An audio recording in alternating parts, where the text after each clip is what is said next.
Hey, my name is Katie. Thank you so much for clicking on this video. In today's video, I'm going to be talking about my breastfeeding journey so far. So if you're interested in watching this video, then go ahead and stay tuned. Okay, so to start off, I have made a couple of videos and I even edited one video and I tried to save it to my computer so that I could post it last Friday this Friday. I don't know. I think I missed a Friday. I'm not really sure. I think it was last Friday, but it didn't work. My computer is so annoying. So I'm recording this on my phone and hopefully if you're seeing this, I figured out what to do to edit it and post it. But it's so frustrating. I don't understand. Like I literally delete every single thing, guys, and it just doesn't work. Like I delete everything on my computer and it says I have no space. And I look up how to figure it out, but it doesn't work. So that was just my little rant of the day. Sorry. Anyways, hopefully you're watching this. I kind of wanted to talk about my breastfeeding journey because it was a little bit different and I feel like people can learn from it a little bit. So I feel like it is interesting. So anyways, like I was saying, it's a little bit different and that is mainly because Sterling was in the NICU for a week and so I wasn't able to actually breastfeed her. I had a pump. And so I think to start off, because there was a lot of issues, I think to start off, I was not 100% like familiar with breastfeeding and like aware of like everything that you needed to do. And then also like the people in the hospital didn't really tell me what to do either. And maybe they just thought I should know. But especially in this scenario where literally I was just meant to pump and I didn't have my baby, like it was even weirder and like nobody told me what to do. So it was weird. To start off, they did come in like maybe 4 or 5 hours after, I gave birth and I did start pumping and, nothing really came out or anything because it was just like you're like stimulating, to tell your body, okay, we're gonna feed a baby because, not everyone breastfeeds and that's totally fine. So I guess from what I've learned is that if you decide not to breastfeed, you just don't stimulate your breasts and you just let them be and then the milk never comes in, which I learned that. But anyways, I breastfeed. I decided that I wanted to breastfeed and so they came in about 5 hours after I gave birth and I pumped for the first time and it was very painful. It wasn't very painful, but it was a little painful and like a little bit uncomfortable and I was just like, ooh. And so my first mistake that if you are gonna be breastfeeding in the future, do not do this. I would so I had like, the little, should I go get the stuff so you guys can kind of see what I'm talking about? So I have a Spectra pump now. I had a Motif from insurance that worked like when we originally got it, but then once I started like trying to pump with it, it didn't work. So I bought a Spectra because I was freaking out because of everything that was going on, which I'll get into. But anyways, when I first started pumping with the hospital pump, I was like pushing this against my breast, like, because it was very uncomfortable. So I was like, ooh, like that. Every time it was pumping, I was like going like that, if that makes sense. And I later learned that doing that is really bad and can cause clogged ducts and mastitis because you're like pushing against it, basically like clogging it and not allowing it to come out. I think that could be one of the reasons why I got mastitis, which I'll get into. But yeah, that is my first pumping experience. And then they came in and woke me up again. I don't remember what time it was, but they came in and woke me up and they're like, okay, you need to pump again, And so then I pumped again. And then this time some colostrum came out, which is just like some yellow, like, I'm sorry, I'm not a professional and super knowledgeable in this area, but it's like good for the baby and it's like not milk. It's the stuff that comes before that. But yeah. So I got colostrum and they were like, oh wow, you got a lot. And I was like, oh cool. But it was not a lot in my opinion, just because I don't know. But it was like, like barely anything. They had to like suction it up with a suction thing. And it was like in a little tube. Anyways, then we go to the NICU. And once I get there, I pump again. And I was still kind of doing the same thing because it was still uncomfortable. And then I brought my pump with me, but like I said, it wasn't working. And that was really sad because I was freaking out because I really wanted to make sure that I was doing the right things. So what I did was I was pumping about every 2 to 3 hours and then at nighttime I pumped every like 4 to 5 hours. And so I was trying to just coordinate to be at the hospital at the NICU because they had a pump there. So I just coordinated every time I needed to pump, I would try and be there. Since my pump didn't work, the hospital actually gave me a hand pump. And so I hand pumped for a lot of the nights. And it was a lot. That was part of why it was so stressful, because I had a hand pump.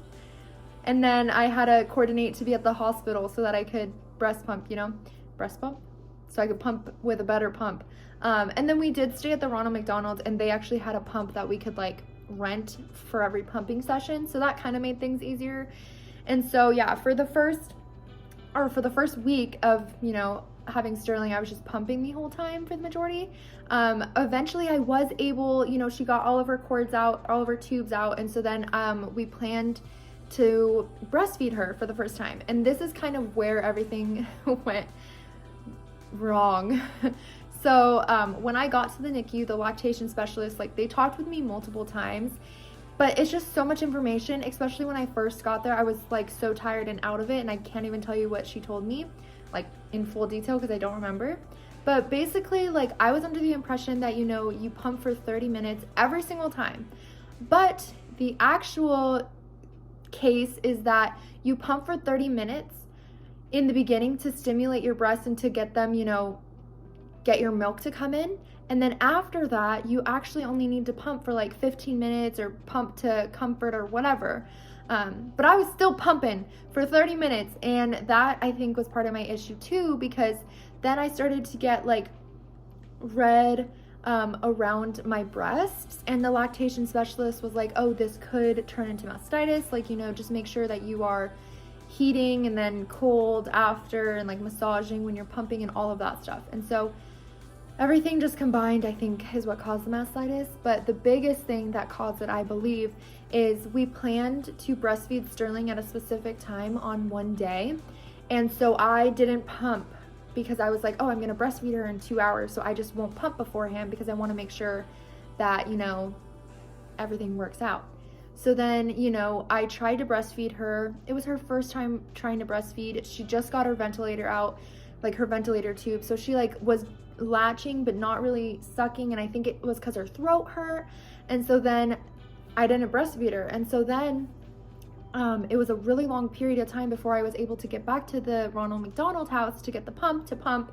It was 5 or 6 hours. And so then that night my milk came in, and I had no idea what even the process of breastfeeding was. So I was just my boobs hurt so bad and they're so full, what is going on? And I would pump, but nothing was really coming out. And then I was planning on breastfeeding Sterling again. So then I went that day, and they were very concerned with my breasts, and they were because they said that they were bowling balls, and it was Sterling trying to attach to a bowling ball. I don't know if this is too much information, but that's basically what they said. And so Sterling couldn't breastfeed again because, my breasts were just huge and she couldn't attach. So that was sad for little Sterling, and for me, because it was very painful.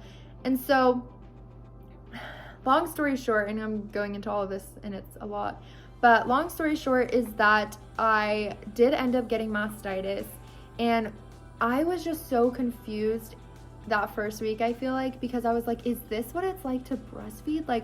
My boobs were constantly in pain. They felt like they were full all of the time. I could only sleep on my back.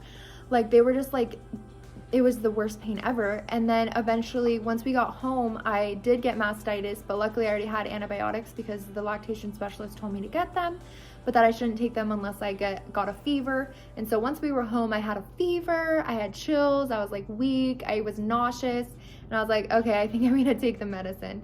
And so then for about a week, I still was just laying on my back. I did eventually get a higher prescription of antibiotics because the fever and stuff wasn't going away. Eventually it did go away for about a week, and then I was starting to feel a fever again. And so then they gave me more antibiotics, but luckily through this week of antibiotics, it was higher prescription too. And my boobs started feeling normal, and I was okay, this is much better. My boobs feel like boobs, and then they do get full sometimes, but never to that level of how they were that first time. And, you know, Sterling will just, you know, breastfeed, or I'll pump if she only does on one, like throughout the night or whatever. However, this morning I kind of felt nauseous again and a little bit weak and stuff like that. So I'm really hoping that I don't get mastitis. So I'm trying to do everything that I need to do, but it's just, I'm going to the doctor today, so hopefully everything's fine and I'll ask them. But breastfeeding is really hard. But yeah, so my recommendations is just obviously have your baby with you. But if you can't have your baby with you, or even if you have your baby with you, it's clearly still a thing that could happen because I got it twice. But just, you know, your body, and like if it feels like super uncomfortable, like because they're super full, like, I mean, you can look this up because I looked it up, but just pump to comfort. And then, you know, this is another thing that I did wrong, sorry, is that I think that I didn't realize the process, and I was just pumping so much in the beginning and for 30 minutes, and so my body thought that Sterling needed that much, but in reality it was just me like, oh, I don't know what I'm doing. And so basically your body adjusts to what the baby needs. And so me pumping for 30 minutes every 2 hours for a week or whatever, like, just told my body that I needed to make so much. And yeah, that's why I just had so much. It was a mess. And I hope that story made sense. Yeah, it's a lot. If you are going through this as well, like, just know that you're not the only one. I know that I'm not the only one, I hope. But it's so much, but it's all worth it. And I hope that you enjoyed this video. If you did, go ahead and give it a thumbs up. If you didn't, give it a thumbs down. If you have anything to say, go ahead and leave it in the comments below. If you want to see more videos from me, go ahead and subscribe. But other than that, peace out. Have a good day or night or whatever you're doing. Just do it right. Love.